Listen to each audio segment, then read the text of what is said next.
So when we think about what's at stake in this election, whoa, it's packed with some stuff. It's packed with some fundamental stuff. I say rather articulately.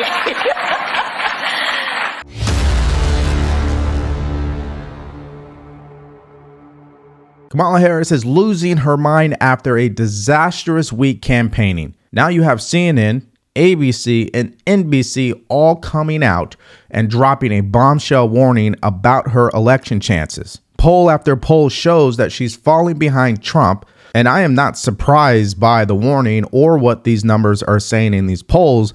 I'm just surprised it took this long.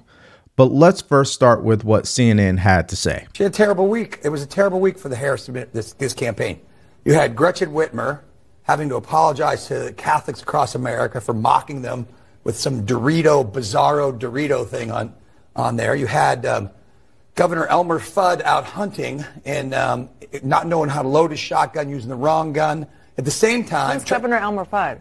Governor Walz was out there. It looked like Elmer Fudd. You know, be very, very quiet. We're hunting for rabbits. Oh my God. Right? So he can't load his shotgun. He's trying to appeal to hunters.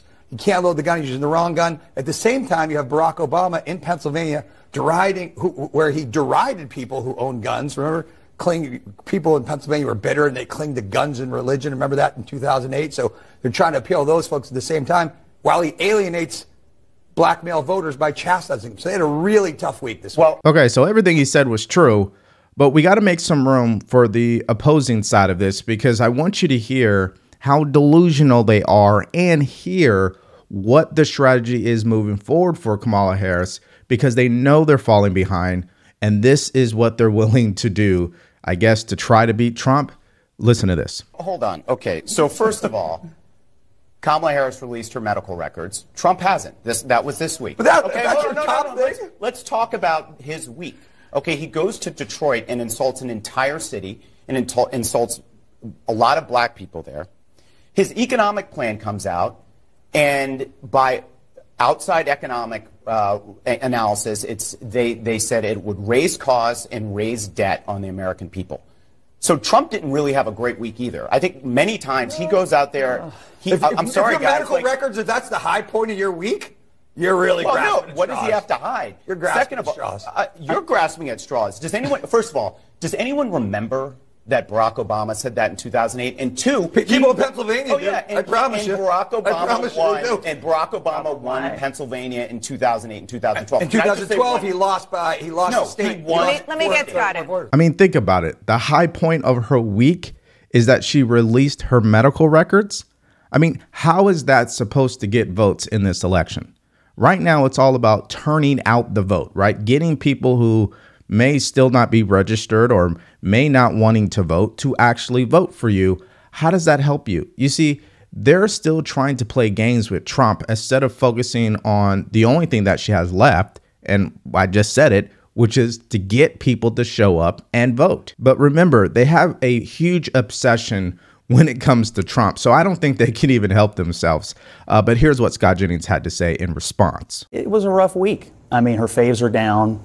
They're struggling with, the front page of the New York Times this morning, Democrats struggling with African-American voters, particularly African-American men. This gender gap issue is real. It's a real problem, and you see the Democrats reacting to it. And I think what they are now finally in October, the election, coming to realize is that a lot of men think Democrats care more about dudes who want to become women than dudes who just want to be dudes.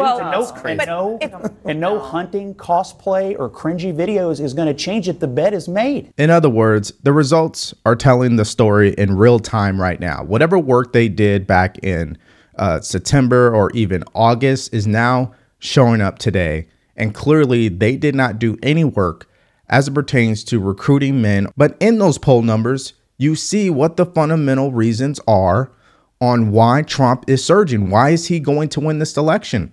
It's just the simple things like the economy, like immigration. And I've been saying it over and over and over again. She loses on those. Here's what NBC had to say about that. What the NBC survey shows is that for convincible voters at this point, it is the economy. It's not abortion. It's not immigration. It's the economy. And so that needs to be the core of the argument for Harris in the close. And it frankly is a Trump strength. So I think it's going to be a challenge for her, because I think the case that he makes on the economy is, listen, look back to when I was president. And as the poll also reveals, people have a much more positive impression of the economic policies during Trump's first term than certainly those of Biden's. And Trump is absolutely, as we're talking about this gender divide, focusing on men, not just white men, but also black and Hispanic men, too. Yeah. One of the campaign ads that he's running the most in his final weeks is an anti-transgender ad. And his campaign tells me that that is not a play for the base. That's a play for Hispanic and black men who are more culturally conservative, and they think that they can get that. I would actually say that particular ad is just common sense. I mean, why would you vote for someone who wants to use taxpayer money to pay for transgenders who are in prison for a sex change? That makes no sense on either side of the conversation. Kamala supports taxpayer-funded sex changes for prisoners. Surgery. For prisoners. For prisoners. Every transgender inmate in the prison system would have access. It's hard to believe, but it's true. Even the liberal media was shocked Kamala supports taxpayer-funded sex changes for prisoners and illegal aliens. Every transgender inmate would have access. Kamala's for they, them. President Trump is for you. I'm Donald J. Trump, and I approve this message. I don't really think Trump is going out of his way to tailor his message to men. I think he goes out of his way tailoring his message to common sense. It's common sense that we want a secure border. It's common sense that the cost of living shouldn't be as high. It's common sense that we shouldn't pay all these taxes that the government want us to pay. I mean, I don't know what's crazy about that. I think that should be implied, but you know, that's how I see it. And of course, this is showing up in the polls like we talked about, and a new NBC poll just dropped, and it's not good news for Kamala Harris. Check it out. Steve, boy, this is a big one. Yeah, I mean, Kristen, the numbers say it. It is a tie game here weeks before the election, and it's that shift. Our last poll taken in the wake of that September debate, Harris had opened up that advantage over Trump. Gone in our new poll. What goes into that? What's behind that? I think this one is revealing. This is the basic perception voters have of these candidates. Is it positive? Is it negative? Now, these are not great numbers for either one. Trump, 43 positive, 51 negative. He's 8 points underwater, you might say. But look at Harris. Exact same positive score, and that negative number almost in the exact same place. And this is it. The last time we polled this question after that debate, Harris had really made up ground in this area. Look, she had a positive rating, 48 to 45. So that advantage has all in the last few weeks in our poll washed away for her. Then there's some issues, some characteristics here. These are advantages in red here that you see for Trump now versus September. On the immigration and the border, we asked voters who would be better on this. In September, Trump had a big advantage. It's gotten bigger. On inflation and the cost of living, Trump's advantage now hits double digits. And on the question of who represents change, Harris had the advantage in September. She still does, but lower. Meaning that people are starting to pay attention. We know people weren't paying attention to the election 2 months ago like they are today. And now that people have their eyeballs on everything that's going on, people are seeing her campaign for what it is. It's fake. And so that's why the number one question that Kamala Harris has been asked that she refuses to answer is what will be the difference between her and Joe Biden. And she's been very terrible at answering that question. In some cases, just refuses to answer. And her surrogates are no better. Check this out. Governor, again, this race is incredibly tight. Vice President Harris' campaign motto is a new way forward. Our ABC Ipsos poll, however, found that while 74% of Americans want Harris to diverge from President Biden, if elected, 65% think she'll mainly continue the administration's policies. Why isn't her idea of being a change candidate resonating? Well, I think it's starting to resonate, and it's going to resonate even more. What we need are for folks to look at her policies.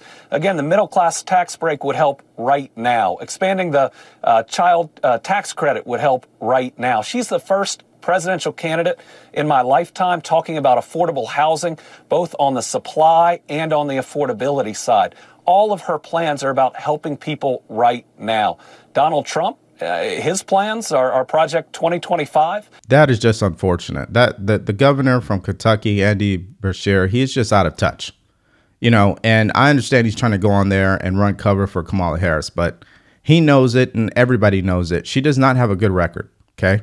She was one of the most liberal senators in Congress. You can't hide that, okay? She ran for president before. She was very vocal about what she believed in, and now she expects everybody to just forget that and take her for her word that she switched up on all of her policies, but she's maintained her values.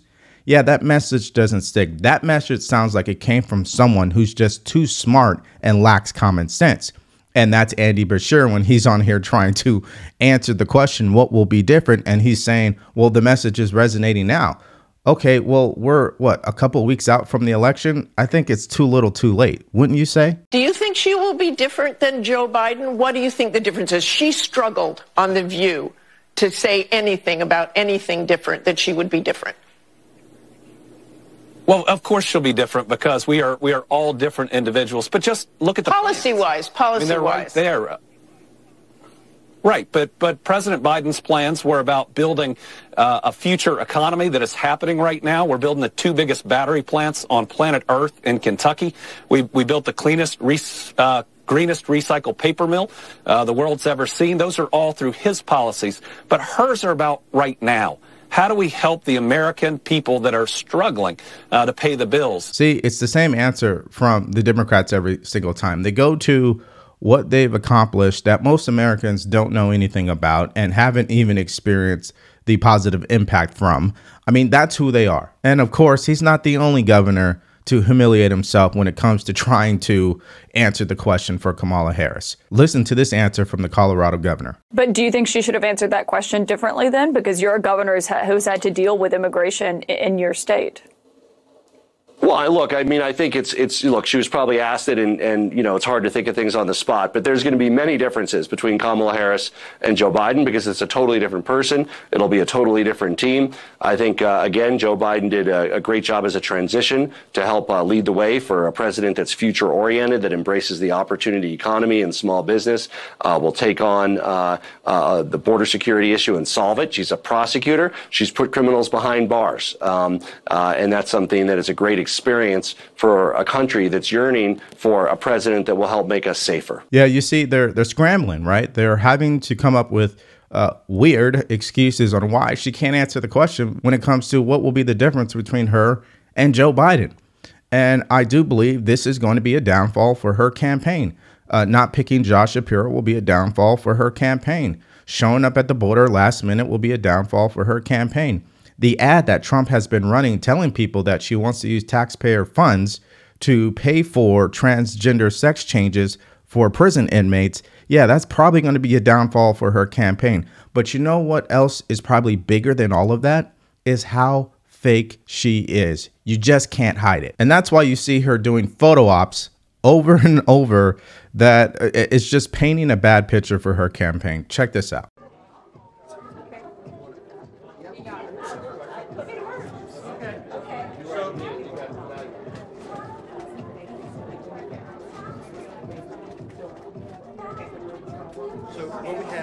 We've been rolling around here packing boxes, so you're on diaper detail. Okay.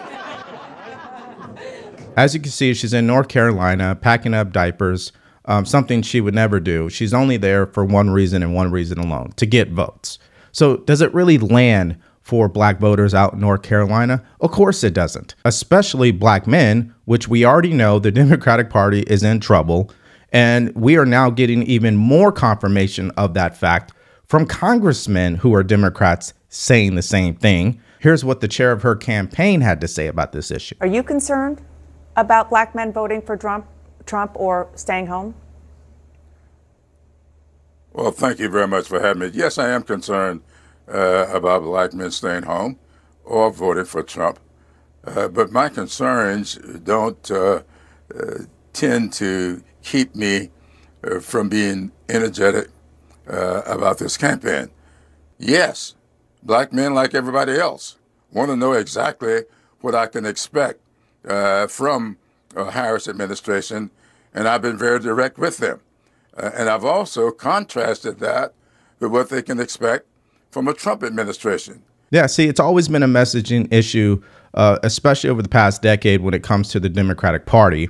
And they're continuing to be the party that is out of touch. They continue to be a party who isn't speaking any level of common sense. And you know what? It's not just my opinion. The numbers are showing that. And that's why there's a huge warning about Kamala Harris's campaign, especially when you're looking at how many people are now registered as Republican versus Democrat. CNN was sounding the alarm on this. Check it out. All right. So party ID nationally. You go to October, November of 2016, Democrats had a 3-point advantage. You go 4 years ago, Democrats had a 6-point advantage. Look at where we are today, Manu.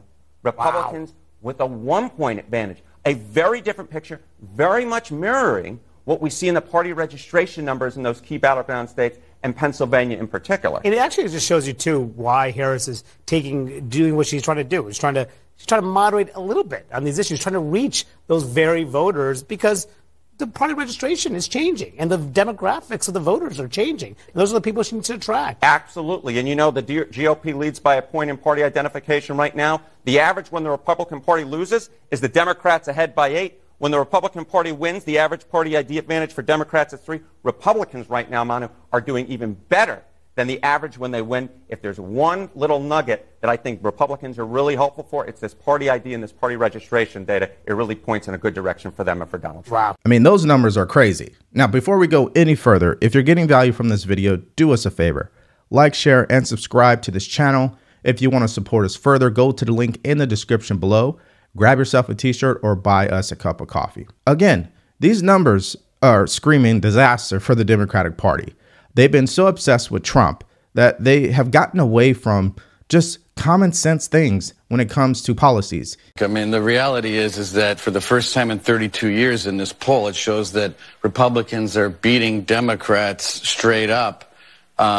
When you ask people a generic ballot in 32 years, it shows that Donald Trump's doing better with black voters, Hispanic voters, off the charts. But what the most important thing is, what happened last week is that what was working with female voters with Kamala Harris was that there was some feeling of joy in the air. Well, that joy is gone. She had a terrible week. She picked a pointless fight with Ron DeSantis. She was losing in the Sun Belt. And she tried to recover by going on The View, which a lot of women watch. She went on The View. You talked about it earlier. And she wanted to clarify the two most important issues that are facing these two candidates, the economy and immigration. And she bombed like Rory at the U.S. Open. And she went out there and said there was nothing she would do that would be different than Joe Biden. And she created a campaign commercial for Donald Trump. Oh, yeah, that campaign commercial, the one where they were trying to target men, and it was a disastrous ad. It actually helped Trump in the end because it alienated a lot of men. So, yeah, that clearly doesn't work. And so why don't we hear from the person who created the ad? And I don't think you're going to be surprised on why the ad turned out the way that it did. Listen to this. But what was your intention in creating this parody and the substance of the message? Yeah, great question. So, I mean, I think about masculinity a lot because I'm a dad now raising kids. And I think in this country, it's something we don't talk about a lot. And so I had this idea watching the back-to-back conventions where at the Democratic convention, there's men who are looking at the women who they work with or who they're in relationships with admiration and respect. At the Republican National Convention, you have, everything's about size, crowd size, this size, that size. You're playing Macho Man. Literally, Hulk Hogan is ripping his shirt off. I mean, it was such a cartoon of masculinity that it really, the juxtaposition was hilarious to me. Wow, you guys got that picture fast. Holy moly. Doesn't strike me as a person who truly understands what men are all about, especially if you're talking about getting them to show up and vote for your candidate. It just showed you how out of touch the campaign really is and why she's heading for a defeat this November. And I think that's why when she went to Scottsdale, Arizona on Friday, and she gave her unscripted speech, I think she described exactly what's really wrong with her campaign. Listen to this. So when we think about what's at stake in this election, whoa, it's packed with some stuff. It's packed with some fundamental stuff. I say rather Exactly. Yeah, the fundamental stuff, Madam Vice President, is the economy. You failed. The immigration. You failed. Crime and safety. You failed. Foreign policy. You failed. So yeah, there's some significant stuff that you're not going to win on in this election. And if everything holds until November 5th, we should see Donald J. Trump back in the White House. And that's my opinion. So what do you guys think about this bombshell warning from ABC, NBC, CNN, really sounding the alarm on her campaign? There's been a huge shift in the polls. At this point, it looks like all the work that they did or failed to do in July, August, September is now finally showing up. People are paying attention to the election now. And so what do you think about these stories? Do you think she's headed for a defeat? Let me know what your answer is in the comments section below. And thank you for checking out this video today. And in case you missed it, her running mate is not doing any better either. He just recently wrapped up a fake hunting trip, which was really a photo op, and that just went terribly wrong. And if you want to see that video, it's coming up right now.